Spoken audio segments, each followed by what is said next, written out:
na sigurong masasarap pa sa gising sa umaga na ito ang bubungad sa inyo.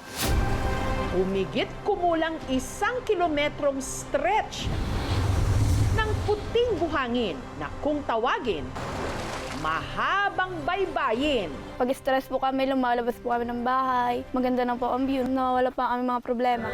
Isa ito sa mga ipinagmamalaki at dinarayong tanawin sa Quezon Province. Ang Patnanungan Island.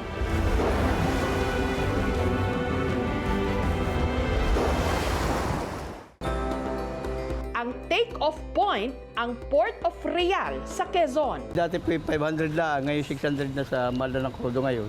Ang pampasaherong bangka rito, 1 beses lang ang biyahe kada araw. Kaya ang solo traveler mula Laguna na si Yeng, siniguro nang hindi siya maiiwanan. Super excited po ako kasi sobrang tagal ko na po talagang gustong pumunta dito. Naririnig ko po talaga sa mga friends and cousins ko po na sobrang ganda daw po talaga sa Patnanungan. Jam-packed ang biyahe. Hindi lang kasi mga turista ang sakay, pati mga naglalakihang kargamento, mga paninda, pati motorsiklo na pangunahing transportasyon sa isla. Ang bayad po sa motor ay 200. Ngayon, kung madisgrasya po namin ang motor, pwede po namin bayaran yun. Sa kabuuan po ng sakay namin pasahero sa ngayon ay 39. Napupuno po ito ng pasahero pagka dumarating yung Semana Santa. 3 oras ang biyahe sa dagat, pero sulit ang paglalakbay dahil sa pantalan pa lang, pwede nang manalamin sa linaw ng tubig. Excited na po. Ang Patnanungan Island, bahagi ng tinatawag nilang Polillo Group of Islands. Kung sa syudad, parang laging nagmamadali ang oras, dito ang galaw ng mga bagay-bagay tila napakabagal. Ang tunog na maririnig, hindi busina ng mga sasakyan, kundi huni ng mga ibon at hampas ng alon. Panahon pa ng mga Hapon, Kastila. Patnanungan, dahil nga po ay ginagawang tanungan. Dahil ito po yung entry and exit from Pacific Ocean. Isa sa dinarayo rito, ang beach resort ng pamilya ni Ana Marie na nasa gilid lang ng mahabang baybayin. Ang entrance fee, 30 pesos lang. Noong una, ito po ay puro puno lang po, wala po dito nakatira. Naisipan po ng aking pamangkin na gawing isang bakasyonan.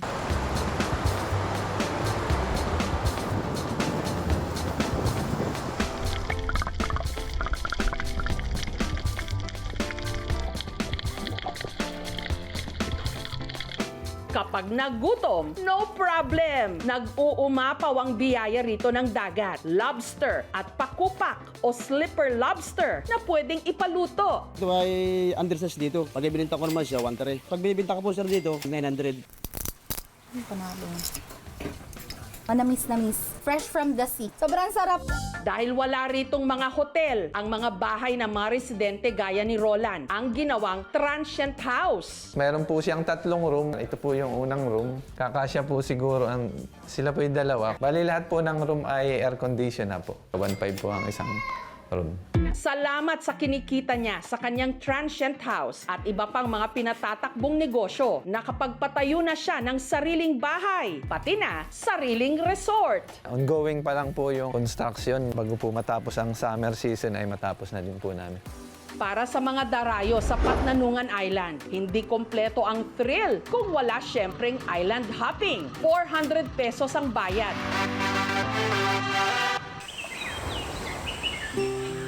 First destination, ang kanilang ipinagmamalaking bird sanctuary ng Minasawa Island. Marami po dyan yung mga birds sanctuary, saka po mayayaman sa corals. At beach din dun sa palibot. Po yung bantay na inasay ng DNR para po protektahan po yung area.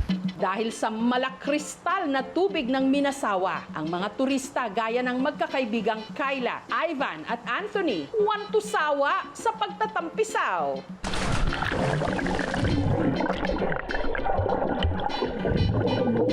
Sobrang sulit, sir. Kasi makikita nyo naman sobrang linaw ng tubig. Kung ano po yung nakita namin sa mga social media, yun po talaga yung na-experience namin dito.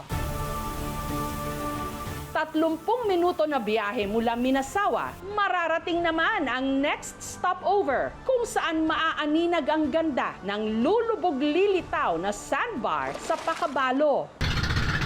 Pero hindi raw ito madaling puntahan. Madalas kasing nagngangalit ang alon sa karagatan, gaya nung araw na yon.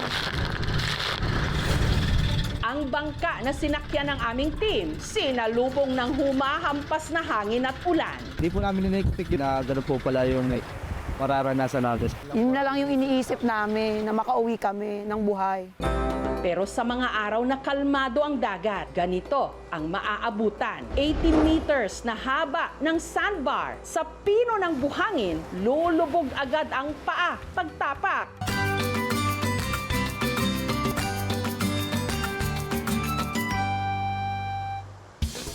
Matapos ang nakapapagod pero sulit na island hopping, ano pa nga bang masarap gawin? Poodle fight!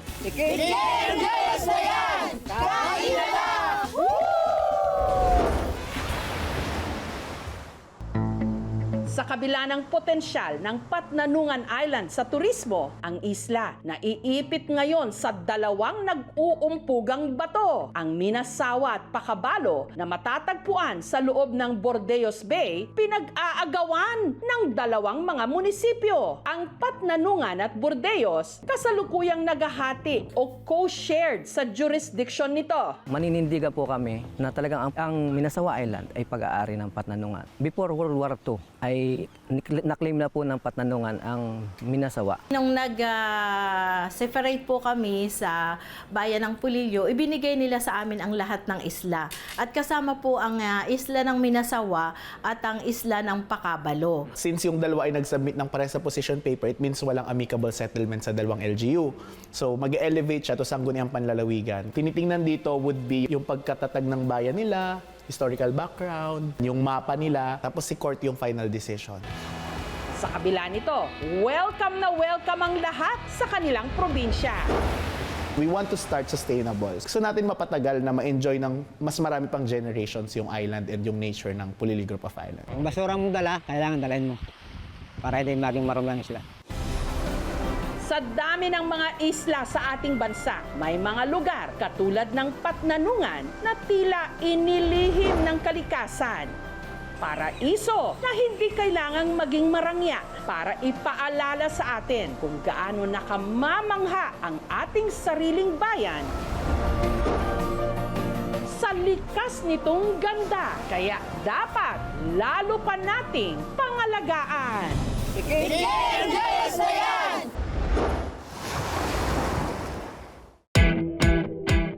Bago pa tayo nasanay sa puting asukal, ang ating mga ninuno, tradisyonal na asukal ang pampatamis. Mabuti na lang at hanggang ngayon, meron pa rin nito. 6 na beses kada araw, nag-aakyat manaog sina Michael sa mga nagtataasang punong ito sa kanilang bayan sa Tigbawan, Iloilo. Para itong nyog, pero ang bunga hindi hamak na mas maliit kesa sa buko. Ang tawag nila rito, buri. Pero ang pakay ni na Michael, hindi ang mga bunga ng buri, kundi ang matamis na tuba na nakokolekta nila mula sa itaas ng puno. Ito kasi ang ginagamit nila sa paggawa ng isang panghimagas na 8 dekada nang nagbibigay ng tamis sa mga ngiti ng mga tiga-Tigbawan. Ang kalamay sa buri.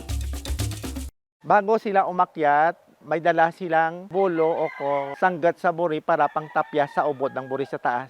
Mas maganda, ma'am, kung mataas yung buri kasi matamis yung kanyang tuba. Pagdating nila sa tuktok, tinatapyasan ang katawan ng puno. Ang galon, isinabit sa itaas para dumaloy ang tuba.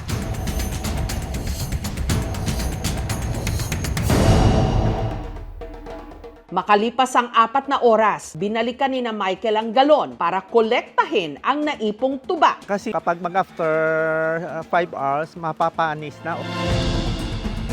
Para yung mga dudumi na galing sa taas ng buri, mas strain siya. At at saka pinakuluan sa malaking kawa sa loob ng 9 na oras. Aabutin ka talaga rito ng 9. Hindi pwede ito haluin, saka intayin na lang ito after 5 hours. Habang hinihintay itong kumulo, 1, 2, hinabi muna nila ang mga dahon ng buri para gawing pinadakan o yung lalagyan ng kalamay. tapos ito tatayin mo ng ng buri, pinaka ugat niya. Ganito yan. Ito na yung finished product. Golden brown na siya. Ilang minuto pa, tuluyan na itong lumapot at naging pulot. Pwede ito isawsawan ng nilagang saging o kamuting kahoy. Sina Jonar nagtabi ng pulot para ibenta sa isang lalagyan na gawa sa kawayan. Habang ang natirang pulot sa kawa, pinakuluan pa nila ng ilang oras. Pagkahango, kanila itong babaldugin o hahaluin gamit ang tinatawag nilang baldog para itong sandok na lagpas tao ang haba. Gaya nito, ang lulutuin is more than 300 or sometimes more than 500. Kailangan maraming tao maghalo-halo nito.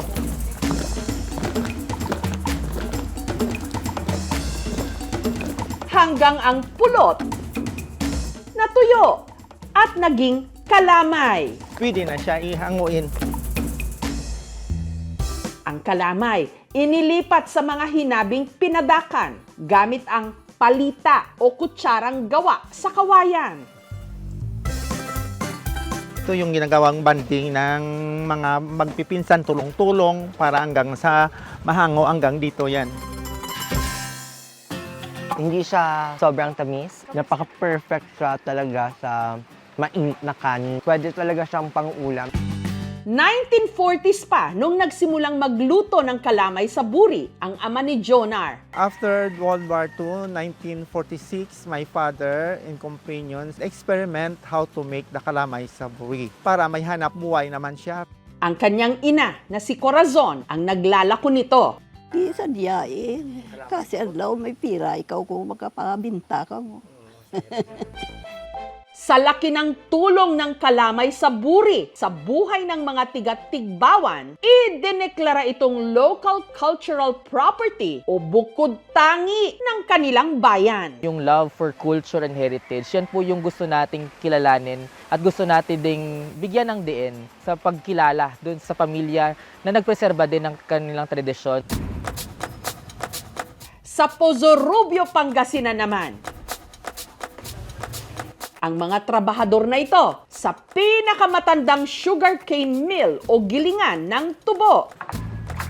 Abala sa pagsalansan ng mga baon ng nyog. Hindi daw ho sila magsasayaw ng maglalatik. Ang mga baon ng nyog ang magsisilbing lagayan at hulmahan ng iniluluto nilang panghimagas. Ang sinakob. Ang paggawa ng sinakob, ilang henerasyon ng hanap buhay ng pamilya ni na Lola Tina. Ang sugarcane mill na ito ay minana namin sa biyenan ko noon. Para makatas ang tubo, isinalang muna ang mga inaning tubo sa gilingan. Pagkatapos malinisan, ibababa yung hose, tas direkta na po dun sa malaking kawa. Pinakuluan ang katas ng tubo hanggang lumapot. Sunod na inilipat sa isa pang kawa kung saan ulit ito pinakuluan. At hinalo ng walang tigil para raw hindi masunog. Binaba natin yung bomba kasi diretso ho yung pagkulo niyan. Baka matapon ho kapag hindi ho nilagay. Inihanda na ni na Jover ang mga baon ng nyog. Matapos pakuluan ang katas ng tubo, itinabi muna ito. At tuloy-tuloy na hinalo gamit ang mahabang kahoy.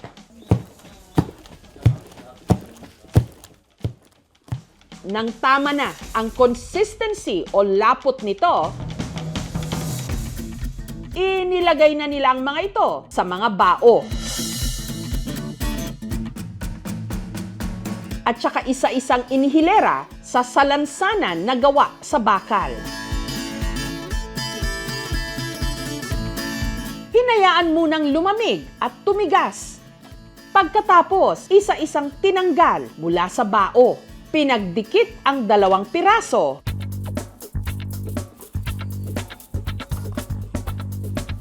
At nirepack. Kada pack ng sinakob, 60 pesos. Kakape ako, yun ang ginagamit ko na pang sweetener sa coffee. Mas malasa at matamis. Dahil sa minanang hanap buhay ni Tina sa paggawa ng sinakob, mas tumamis daw ang kanilang buhay. Nakapag-aral yung mga anak ko, tsaka nakabili kami ng mga lupa. Noong 1700s, isa tayo sa major producer ng asukal. Hindi lang sa Pilipinas, kundi sa buong mundo. Napaka-importante na ma-preserve natin yung mga traditional na pamamaraan ng paggawa natin ng asukal. Nagre-reflect kasi doon yung kultura natin. Sa susunod na mapangiti ka sa sarap at tamis ng ating mga kinakain, pasalamatan at alalahanin sana natin sila.